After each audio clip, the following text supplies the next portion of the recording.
I started playing classical guitar at the age of 14. Then I was playing mandolin, and I still do. And of course, like the story is, it's expensive to repair guitars, maintain them. So I had to learn how to do all that stuff by myself. And I started when I was 14, 15 with setups, repairs, fret jobs, refinishing, restorations. And once I got all that done and I was comfortable with it, I decided to build a guitar. So when I was 16 years old, I built a classical guitar. It was my first one. I have more about that, a little more details on the website. You can take my card. The experience of it and how challenging that was. And then it turned out very well, the first one. Of course, the second one didn't, because there is a lot of important steps involved during the construction, such as thickness, density of the wood, judging the assembly, and body neck angle, and there is many things involved. So when you do things over and over, you get better at it. And until today, I built 140 plus instruments. I built about 35 archtop instruments, like archtop guitars, archtop F-style mandolins. I actually built steel string guitars and tenor guitar, tenor banjos, quite a few of them. And out of the 140 instruments, about 82 is classical guitars. I find it very challenging, and it's just something like a little obsession to get it better and better. And I brought this guitar here that's in a big stage of construction. I want to talk about the wood here. What I really want to talk about now is not just a classical guitar, but classical concert guitar. It takes a lot of few extra steps to make that sound when you play it on the stage in front of 5,000 people or in a big concert hall. The guitar has to project. Because the nylon strings has about 2.5 times less tension than steel strings, it has to be done right. And when you plug the string, it has to move the top, the back, and like an air pump to force the air and the sound sort of cut through the crowd. And the wood, the most preferred wood on classical guitar is rosewood.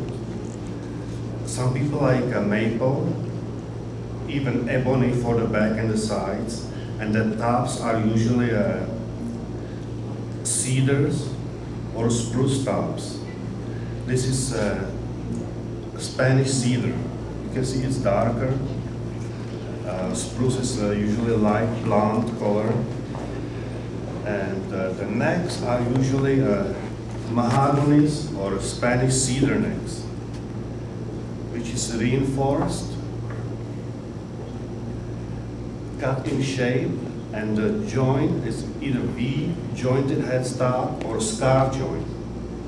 This is V-jointed. You can look at it later, when either here or at the table. With the neck is also one piece, and here's the Spanish heel, which is like a big slab, a blank of wood. And you cut these grooves and actually shut in the sides. Then it has the foot and the support for the soundboard. That's the difference between a steel string guitar built-in. They usually bolt on neck. This is one piece, it's solid. And this guitar is not meant to be disassembled. Once you do this, this is it. You make some kind of a damage, the guitar cannot be repaired.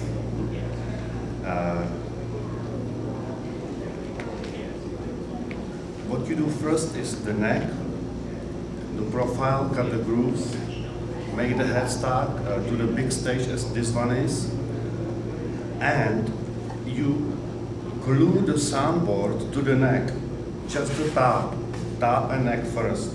Then you turn it put it on a board called Solera, which has a radius of 20 feet. It goes like, it is like a belly. Put it down to the Solera with the neck and the soundboard. You put in the sides and hand glue these pentamounts, which is like a curving. Each of them is individually glued there. Then you do the outside.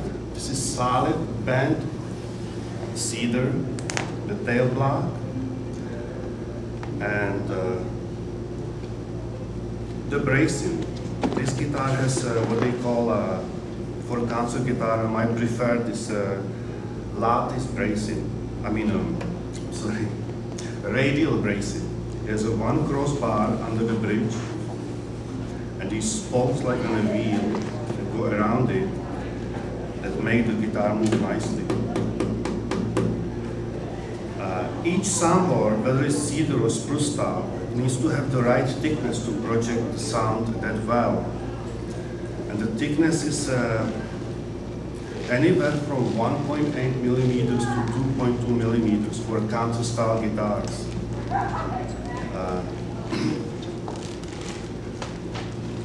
The back is also very important because the response of the soundboard has to move the air and also move the back like an air pump. When you are at this stage, you know that the finger was still not glued. You have to glue the back to it. You turn it over and you do the bindings, which is like a laminate trim with perfings for decoration and protection. And then you glue it in the fingerboard. This guitar has scale of 650 millimeters, in inches is about 25.4. All the measurements on classical guitars are in millimeters, in the metric system.